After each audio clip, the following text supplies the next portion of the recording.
আজি আমাৰ মাজত উপস্থিত আমাৰ জিলা আয়ুক্ত ডাঙৰীয়া, মঞ্চত উপবিষ্ট আমাৰ এই অঞ্চলৰ প্ৰবীণ শিক্ষাবিদ, শিক্ষাগুৰু আশৰাফ আলী সাহেব, আমাৰ ইয়াত উপস্থিত এডিসি, এসডিএস সদৰ আৰু আজিৰ এই কাৰ্যক্ৰম অনুষ্ঠানত উপস্থিত থকা প্ৰথমে মই অসম চৰকাৰৰ লগতে জিলা প্ৰশাসনক ধন্যবাদ জ্ঞাপন কৰিব খুজিছোঁ যে আজি যি বিষয় লৈ ইয়াত এটা আলোচনাৰ ব্যৱস্থা কৰিছে, এটা চিন্তাৰ এটা খোৰাক জগাবৰ কাৰণে যি ব্যৱস্থা কৰিছে, আমি যিজন ব্যক্তিক আজি শ্ৰদ্ধাৰে শুৱৰিব বিচাৰিছোঁ সেই ব্যক্তিগৰাকীৰ সম্পৰ্কে বিভিন্ন কথা অলৰেডি আলোচনা হৈ গৈছে। মই খালি এটা কথাই সংযোজন কৰিব বিচাৰি, চৰকাৰৰ আজিৰ এই সিদ্ধান্তটো লোৱাৰ উদ্দেশ্য এই ব্যক্তিজনৰ যিবিলাক গুণ আছে, বহুমুখী প্ৰতিভা, মই সেইবিলাক বুজা নাই, খালি এবাৰ বহুত ডিছকাশ্যন হৈ গ'ল যে তেখেতে কোনটো বিষয়ত নাছিল,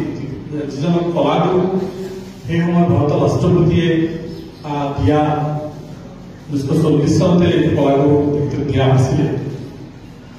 আৰু যিজন ব্যক্তি যে প্ৰতিভা, এই প্ৰতিভাখিনি আজি কিয় আমাক স্মৰণ কৰি গৈছে। আমি মানকাছৰ পৰা ৰাইজ ইয়াত আমি যদি দৰ্শন চাব বিচাৰোঁ যে সংগীতৰ লগত জড়িত আছে, তেখেতৰ মূল বিষয়ে আপুনি RCPI লগত জড়িত আছে, চেণ্ট্ৰেল মানে সেই সময়ত মাৰ্কচিষ্ট মুভমেণ্ট গেৰিলা যোদ্ধা হিচাপে তেখেত আছিল, জেল খাটিছে। তেখেতৰ গোটেই সংগ্ৰামটো তেখেতে সংগীতৰ মাজেৰে, নাটকৰ মাজেৰে, কবিতাৰ মাজেৰে, লিখনিৰ মাজেৰে, নিজে চৰিত্ৰ কৰাৰ মাজেৰে বিভিন্নভাৱে প্ৰতিভা কৰি ভাৰতখন স্বাধীন কৰিব বিচাৰিছে। যিবিলাক অত্যাচাৰিত কৃষকবিলাক বঞ্চিতৰ বিৰুদ্ধে প্ৰতিবাদ কৰাব বিচাৰিছে, আপোনালোকে চালে গম পাব। তেখেতৰ মই আপোনাক আবৃত্তি কৰিছিলোঁ, তেখেতৰ বিষ্ণুপ্ৰসাদ ৰাভা এতিয়া কিমান দাবী আপোনালোকে বহুতে জানিব। মই আবৃত্তি কৰিছিলোঁ, সেই সময়ত মই বুজি পোৱা নাছিলোঁ যদিও, কিন্তু আজিৰ এই দিনটোত এটা মুভমেণ্ট, সংস্কৃতিৰ বাহিৰে যে কোনো মুভমেণ্ট হ'ব নোৱাৰে, আন্দোলন হ'ব নোৱাৰে। সাংস্কৃতিক আন্দোলন যদি জড়িত নাথাকে, সংস্কৃতি যদি মানুহ, আপোনালোকে প্ৰত্যেকে জানে আমাৰ নাটকৰ বাকী মানুহৰ যদি ভাৱায়া গান দিয়ে, মনৰ মাজত ডলা দিয়ে, হয় না, পলিগীত দিলে আমাৰ মানুহৰ মনত এটা ভাৱ উজনি সময়ত যখন বিহু ঢোলত চাল কৰাৰ লগে লগে মানুহৰ মনটো নাচ নামিছে। কিয়? That is the culture feeling. সেইটোৱে মানুহক আকৰ্ষণ কৰে, মানুহ টানে। সেই সময়ত ভাৰতবৰ্ষৰ যে আন্দোলন আছিল, মানে বিদেশী আন্দোলন, পৰৱৰ্তী সময়ত অসমত যে আন্দোলন হৈছিল, কৃষকসকলক যে আন্দোলন তেখেতে সৃষ্টি কৰিছিল অসমত পৰৱৰ্তী কালত, সেই সকলো আন্দোলন তেখেতে সংগীতৰ যোগেৰে বিশেষকৈ শংকৰদেৱৰ যিটো চিন্তাধাৰা আছে সেইটো ৰিফ্লেক্টেড। তেখেতে ধৰ্মযুদ্ধ, জাতিযুদ্ধ সকলোকে লৈ অসমীয়া জাতিগত প্ৰক্ৰিয়া, এই প্ৰক্ৰিয়াটো যদি আমি ষ্টাডি কৰি দেখা পাব, এটা বেলেগ পিকচাৰ দেখা পাব যে এটা মানে সমন্বয়ৰ জৰিয়তে, সংস্কৃতিৰ জৰিয়তে গোটেই অসমীয়া জাতিটোক বান্ধি ৰখাৰ যি কৌশল, এই কৌশলটো কিন্তু আমি আজি কিন্তু স্বীকাৰ কৰিব লাগিব। একেটা সময়ত তেখেতে সেই সময়ত ইউনিভাৰ্চিটি বেষ্ট ড্ৰামাটিষ্ট আছে, বেষ্ট খেলুৱৈ আছে, বেষ্ট নাট্যকাৰ আছে, বেষ্ট নাটক পাৰফৰ্মাৰ এক্টৰ আছে, বেষ্ট কবি আছে। 6টা ডিপাৰ্টমেণ্টত এটা ইউনিভাৰ্চিটি বেষ্ট হ'ব পৰা একমাত্ৰ ভাৰতবৰ্ষত আজিলৈকে বিষ্ণুপ্ৰসাদ আছে। আমি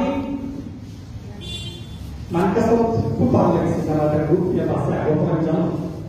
সূক্ষ্মতম এটা সময় দেখিছিলোঁ সপ্তপুৰ বিশ্ববিদ্যালয়, আমি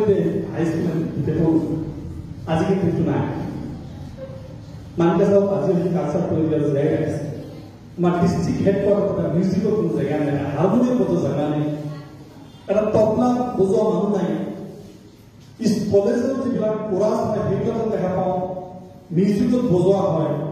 তাত এজন তবলা বাদক নাই হাৰমনিয়াম ধৰা মানুহ নাই যিজনে গানটো তুলিব যিটো উঠাব আমি মানে কালচাৰ আজিৰ এই ফিলিংছটোৰ জৰিয়তে আমি যদি কালচাৰ মানুহ নহয় এইটো কিন্তু বহুত ডাঙৰ এটা গাড়ী দেয়াৰ আনকালচাৰ উজনি অসমৰ মানুহে আনকালচাৰ বুলি কয় আমি কালচাৰ আমি কথা ক'ব নাজানো আমি বহিব নাজানো আমি চাহ খাব নাজানো আমাৰ বডি লেংগুৱেজ নাই আমি এটা কথা পইচা ধাৰ খুজিব নাজানো আপিল কৰিব নাজানো আমি কালচাৰ নহয় কালচাৰ মানুহৰ কথা পাতিলে গম পোৱা যায় এইবাৰ নিৰ্বাচন হৈ গ'ল উজনি অসমত এজন নাম নকওঁ আপোনাৰ কাৰোবাৰ নাম ক'ব খোজা নাই এজন বিশিষ্ট মানে আহোম নেতৃত্ব তেখেতে মোক ক'লে যে আমি এই কালচাৰটো বৰ্তমান যিটো পলিটিকেল কালচাৰ এটা বিলীন নকৰোঁ এই কালচাৰ ভাল নাপায় আমাৰ নামলৈ লিডাৰ নাম ধৰি কৰিছিল যেতিয়া আনকালচাৰ এই আনকালচাৰটো আমি উজনি অসমত স্থাপন কৰিব নিদিওঁ আমি যদি এটা কাম কৰিব যাওঁ এই কামটো কম এনেকুৱাকৈ এই কামটো আমি এই আমাৰ বৰমূলীয়াসকলৰ লগত বহি আলোচনা কৰি সিদ্ধান্ত লৈ আমি কামটো কৰিম সেইজন যদি আমাৰ নামনি অসমৰ মানুহ হয় তেন্তে মই কামটো কৰিম that is the culture and agriculture মই এই কালচাৰ সম্পৰ্কীয় কথা আজি যিহেতু কালচাৰৰ কথা চলি আছে যিহেতু আজি আমি অসমৰ বেকগ্ৰাউণ্ড চাবলৈ গ'লে আমি বিষ্ণুগুৰু আমাৰ কয় বিষ্ণু ৰাভাৰ কথা বাদ দি আমাৰ জ্যোতিপ্ৰসাদ আগৰৱালাৰ কথা বাদ দি লক্ষ্মীনাথ বেজবৰুৱাৰ কথা বাদ দি ভূপেন হাজৰিকাৰ বাদ দি অসমীয়াৰ পৰিচয় কৰোঁ আমাৰ অসমীয়াৰ পৰিচয় কৰোঁ এইজন কোনো বাদ দি অসমৰ পৰিচয় বিচাৰি নাপাওঁ আৰু তেনেকুৱা এটা মুহূৰ্তত তেনেকুৱা এজন ব্যক্তিৰ হৈ আজি যি আলোচনা হৈছে মই ভাবোঁ তেখেতৰ নিচিনা যি বহু প্ৰতিভা আমি চবখিনি নাপালেও আমি যদি পঢ়াৰ লগত কালচাৰটো জীয়াই ৰাখোঁ কালচাৰ যদি এটা মুভমেণ্ট ষ্টাৰ্ট কৰোঁ মই ভাবিছোঁ যে আমাৰ হাতশিঙত এটা মিউজিক কলেজ হ'ব লাগে য'ত জ্যোতি সংগীত য'ত ৰাভা সংগীত য'ত ভূপেন্দ্ৰ সংগীত আলোচনা হ'ব নজৰুল সংগীত হওক বাহানক ৰবীন্দ্ৰ সংগীত হওক কথা নাই মানে সংগীতৰ লগত সংগীতে মানুহক ৰস কালচাৰে মানুহক